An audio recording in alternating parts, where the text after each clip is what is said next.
My name is Annie, 47 years old. Since I got married, I had been taking care of my husband, who had never done chores as a housewife. I met John, who was turning 50 this year, at the hospital I worked. It was a common story, our nurse-patient relationship. When his discharge was announced, he asked me out. He was good-looking and well-spoken and knew how to treat a woman. I was still naive back then and immediately fell for him. We had smooth sailing into the marriage afterward. Unfortunately, we weren't blessed with children, and our conversation diminished later in the marriage. But we still went out for special dinners to celebrate birthdays and anniversary. We weren't lovey-dovey, but an ordinarily middle-aged couple. Again? I sighed disapprovingly in the kitchen. John had been coming home late these few months. He often went to work on weekends too, so our barely existing couple time was becoming non-existent. I stared at an empty notification on my phone. He looked tech-savvy, but he was actually lagged behind and used a senior phone, which of course had messaging apps, email, and call functions. He didn't even have a Nokia before, but he willingly decided to get a smartphone, saying it must have been inconvenient for me. He wanted to master the phone, so he was training himself even in the bathroom for the first 6 months. Considering that, it was a waste of the phone if he didn't use it for the purpose. Not hearing from him didn't mean I could go ahead and finish my dinner. He would have no doubt said, "Where's my dinner?" On the other hand, if I prepared food, "I already had dinner." It was a dilemma. I didn't mean to complain to a husband who came home exhausted from work. It was just a bit sad to have the leftover for my lunch the next day when I cooked it for him with love and care. One day, I got into our car to go shopping. It was normally used as John's private property, which he took to work on weekdays and sometimes on weekends, so I rarely had a chance to drive it. He was unusually at home that day. While he was still sleeping, I planned to drive a supermarket that was having a big sale far out of town. I switched on the navigation and was stunned to see the list of histories. What the heck? Cafe Kitty and Sunrise Aquarium? Wait a minute, I've never been to those places. Moreover, it had been a month since I was in the car last time. I felt the cold sweat running down on my spine. When I found many other histories that didn't sound work-related, I breathed in deep to calm myself down. I took a picture of the screen with my trembling hands. It was 8 a.m. John had come back wasted from a business entertainment at around 1 a.m. He was still in his deep slumber, snoring away. It was the only chance. I liked watching crime dramas, and my favorite characters were crime scene investigators. I pretended to be one and bent over to check under the seats and trash meticulously. I found a long string of curly brown hair and a tiny gold earring in a crack in the seat. Yes, secured, not my hair. I kept my hair short, which was easier to take care of, and John and I didn't have our ears pierced. I felt too anxious to drive, so I canceled shopping. Once I returned inside the house, I started cooking like nothing ever happened. It had been 20 years since I became a housewife. I normally prepared 2 types of breakfast: ironed John's shirts and handkerchief, polished his leather shoes every night, and cooked a healthy dinner and etc. I had mastered everything he wished me to do, yet he betrayed me. I was humiliated and didn't want to believe it. A short while later, John got up. "Morning. Which one would you like, a smoothie bowl or eggs and bacon?" "I had too much to drink last night, so I will have a smoothie bowl." I left a newspaper on a dining table. I served breakfast in front of him, who was reading the papers with a TV noise in the background. I go through the trouble of preparing 2 different meals. What a nice wife I was. It was a usual breakfast scene. I sat down across from him, pretending to be calm. Can I borrow the car today? I want to go to a supermarket out of town for the big sale. Are you sure? You haven't driven for a long time. I will be fine. I will use the navigation. I don't trust you. I will go instead. I smiled at him, who spoke cautiously as if he was choosing the right words. Let's go together then. Okay. I will clean the car after I finish here. You get ready. He folded the papers haphazardly and gulped his breakfast in a rush. He was still wearing his nightrobe when I saw him run out of the house. I waited for the front door to close, and then I put the hair and the piercing in the Ziploc bag with the date and time and hid in the back of the cupboard. I went out with John for the first time in months that day. The car was vacuumed, and there wasn't a single speck of dust inside. When I started the navigation, the history had been deleted.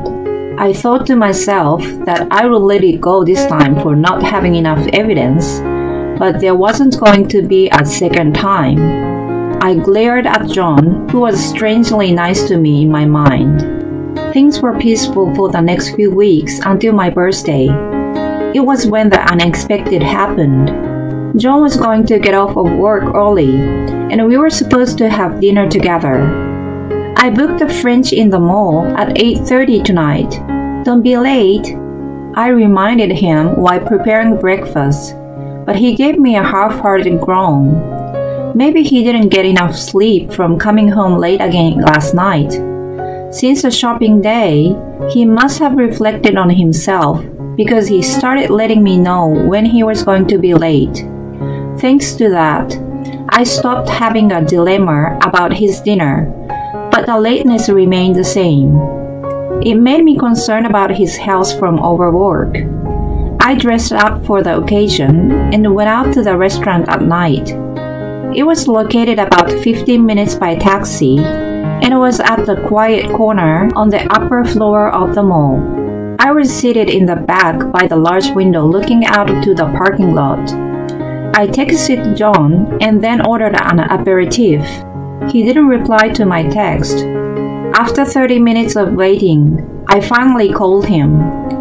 When he answered after ringing for a while, he sounded bothered. Yeah, what's up? Hey, where are you? I texted that I was waiting for you at the restaurant. Oh yeah, my bad. I'm slumped at work and can't make it. What? What do you mean? You always got off on time for special occasions. You could have let me know earlier if you couldn't make it. He clicked his tongue as if to say celebrating his wife's birthday was a nuisance. I didn't even have time to do that. I'm working. Unlike you, who is at home doing whatever you like. Anyway, I can't leave tonight. Cancel the dinner. Got it? Bye. Wait a minute. When I was about to hold him back, he had already hung up on me. It wasn't any day but my birthday. As I gave in, I called my waiter to explain the mishap and told him that I would pay for the pre-booked course. He kindly suggested having dinner alone and just paying for myself. As I contemplated, my phone pinged with a text from John. Did you cancel? I was upset with a one-line text without an apology. I sent back a bitter reply. Yeah, just your part. Then I turned to the waiter. I will take up on your suggestion, please. Even if I went back home now, there was nothing to eat. Since it was a hump day, the restaurant was only half full. I decided to enjoy my birthday French dinner alone in quiet. I even planned to post my complaints and pictures on social media then. I had been just looking through it almost every day, but that's how it was supposed to be used. John had no interest or knowledge in social media, and it was frustrating sometimes, but I was glad then he was not good at IT in general. I enjoy a beautiful course, tasting every bite and swallowing down with my frustration. I stared out of the window with tipsy eyes, just looking at the cars in the parking. Then I saw a familiar one among them, John's car. A stranger walked toward it. I was totally stunned by what my eyes saw in the next few seconds. An elegantly dressed young woman with an unmatched supermarket echo bag and long curly hair got in the car so naturally. The alcohol in me evaporated in a second. I scurried to record on my phone, but it was too late. The car drove away in the opposite direction from our home. There was a strip of bars and an old bowling alley in that direction, and also a motel. My anger started to simmer. It was a moment that turned what had been vague to clear. My phone got a ping. John wrote, "I will be back in 2 hours. No need for dinner." It was a familiar message, but since I caught the scene, it just angered me even more. I should have made him sorry the other day. It was my fault for giving him a benefit of doubt. I quickly paid my bill and got in a taxi to home. I tried to call John several times, but he never picked up. I texted him to come home soon, and as soon as I got back in the house, I threw my phone on the sofa. I waited for a while for him. Then he finally showed up carrying his usual demeanor and passed me a supermarket echo bag. "Hey, sorry to miss the dinner. This is for you." Inside a big bag, there was a piece of cake with a discounted price tag. If it was a normal time, I could have laughed, but I was fuming instead. "What were you doing?" I was working." "What kind of work is picking up a young girl and driving away?" "What?" I threw back the bag with the cake at him. I went to grab the Ziploc from the cupboard and then shove it into him. "I found these in your car. You are cheating on me. I want a divorce." He was flustered, and I was determined to get the truth. But I was astounded by what he had said next. "What are you talking about? Where is your proof?" "What?" "Here, this is." "And?" He shouted at me so loud. I flinched, to which he grinned as if to say he won. "I guess these were from the colleague I gave a ride to once. What I'm asking is if you have evidence that I'm having an affair." "I saw unusual histories on your car navigation. I took a picture of it. And I saw you tonight. I only canceled your part and had my dinner there. I saw from the window your car picking up a woman in the parking." He deliberately let out a long sigh. "What you saw on the navigation is from when I was looking for a place to take you. And a car you saw wasn't mine tonight." "Yes, it was." "Show me your proof. If you insist, you must have a picture." "No." The moment I hesitated, he punched a wall. "You get hysterical and accuse me of cheating when I'm so tired from work, and even disregard me for doing the least I can do. How can you be like that without concrete evidence? You should be ashamed of yourself." His outburst left me speechless. Seeing me stunned, he sat back on the sofa as if he was done with it. "I'm not giving you a divorce. I want to take a bath. Get to it now. You better not forget to polish my shoes too." "Fine." I knew it was pointless to argue with him. As soon as I turned my back to him, I heard his chuckles. The 20 years we got built together were falling apart. At the same time, my feelings toward John were freezing. I could only feel my anger and frustration. I carried out the tasks he had demanded in silence, and then, when he had fallen asleep, I packed basic things, took a spare key to the car, and left the house. It was dawn when I got to my parents' house. I explained my situation to them, who welcomed me back without a question. A few hours after I arrived, John called me. "You, where are you? You're the worst wife, just taking off like that." "It wouldn't have happened if you weren't having an affair." "Drop it. I'm not divorcing you. Come back now. You are supposed to take care of me for the rest of your life." Something in me exploded. I was just a useful servant to him. His servant called the affair, but she wasn't supposed to meddle with it. If he didn't want to come out clean, then I had a plan. I was going to make him regret not owning up to his responsibility. Okay, I will get a lawyer. You will hear from him soon. I hung up before he could say anything.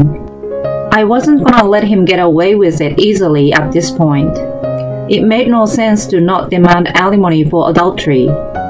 I squeezed my phone tightly and called an office of a private detective.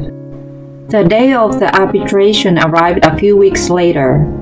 Of course, I had prepared well with my lawyer for this. John, on the other hand, was going to present himself. It was a great turn of the event for me. He must have thought that he could easily pressure me to submit to him like the other day, but I wasn't going to let that happen. I knew how well-spoken he was than anyone else. The arbitrator wasn't supposed to be influenced, but who knew if John wasn't going to try? I gladly accepted to face him. He showed up looking quite disheveled at the meeting. His shirt and pants were wrinkled and shoes were unpolished. It seems his mistress wasn't good at chores as I expected. The second he noticed me, he called out my name desperately and blubbered his love to me. Leaving alone must have gotten to his head. It was such a performance of his life. The arbitrator was astounded and watched him for a little while. When I nagged her with a cough, she finally silenced John. She asked me to present first, but it was John who opened his mouth. I quietly stopped her, who tried to quiet him. He declared his love and his faithfulness to me. He never cheated, was in love with me, and we always celebrated our anniversary over a special dinner. John's tearful plea was mixed with fact, which made it sound somehow realistic. I was quite annoyed. When the arbitrator finished with John, she turned to me. Now, can you please present your case?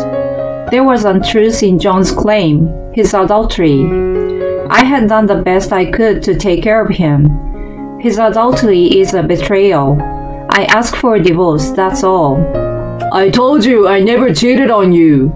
You better prove it. He really wanted to see the evidence. I was ready to give them to him. Firstly, please take a look at this. This is a picture of the car navigation histories that gave me suspicion in the first place. It's a print out of the picture. I also found a string of hair and piercing in the car on the same day, and John smirked at the evidence as the arbitrator wasn't looking at him. I opened my PC and faced the screen toward the arbitrator and John. This is a social media account of John's mistress. Huh? It seems like he has hidden his marital status from her, so she has been posting every outing with him. John's smirk disappeared. The arbitrator stretched her arms toward my PC. May I? Sure, please. The arbitrator scrolled the page as she inspected the posts. It was just a lucky guess.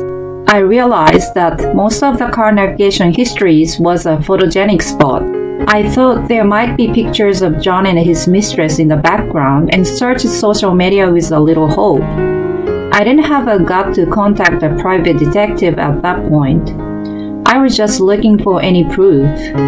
As I expected, there was a large amount of data, and I finally found an account after consuming a lot of spare time I had as a housewife.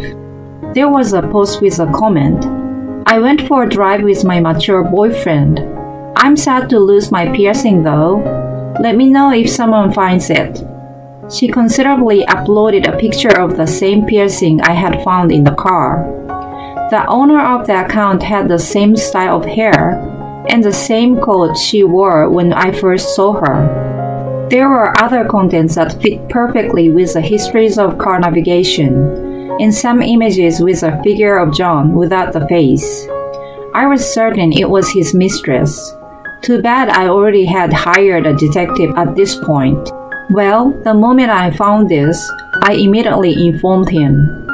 The arbitrator looked at John coldly. This is not an affair. It's strictly a business relationship on my side. She's the one misunderstood the fact. I ignored his excuses and produced more evidence. Dozens of pictures that came from my detective were laid out on the table. John didn't need to excuse himself anymore after I left, so he seemed to take the opportunity to spread his wings. I heard it was so easy to take pictures of them, such as going into a motel room, visiting his mistress at her house, and taking her into our home. Most of all, there was one picture that caught my eye. I mumbled, "Wolf," and showed the image. A 50-year-old middle-aged man with a collar and leash was ecstatically worked by a young woman in a park. The arbitrator clearly showed her disgust. Every time John rushed to grab the nighttime walk photo, I retrieved another one taken from various angles. I looked into his eyes and said, "Wolf, Wolf, stop it! They're not for your entertainment." "So should I send these to your office?" "No! Wait! "And now, here's another one. If I may comment, you shouldn't use the car as a motel room." I showed the result of a lab test. I gave the spare key to my detective and had him swap the seats in the car. As expected, there were bodily fluids that validated his adultery. Or do you guys like to drive around without your underwear? Either way, it would be wise not to. I smiled at John, who was red-faced and trembling. "Did you enjoy the evidence?" Shell-shocked, he muttered some swear words and hung his head in despair. A poor puppy. From then on, the arbitration proceeded in a decent manner. In addition to the division of property, it was decided that I was also to receive a hefty alimony payment for his betrayal in a long-standing marriage. I expected that. After everything was decided, John blurted out something. "I will let you have a divorce. Even after paying you all that, I still got a house. I will marry my young and pretty girlfriend.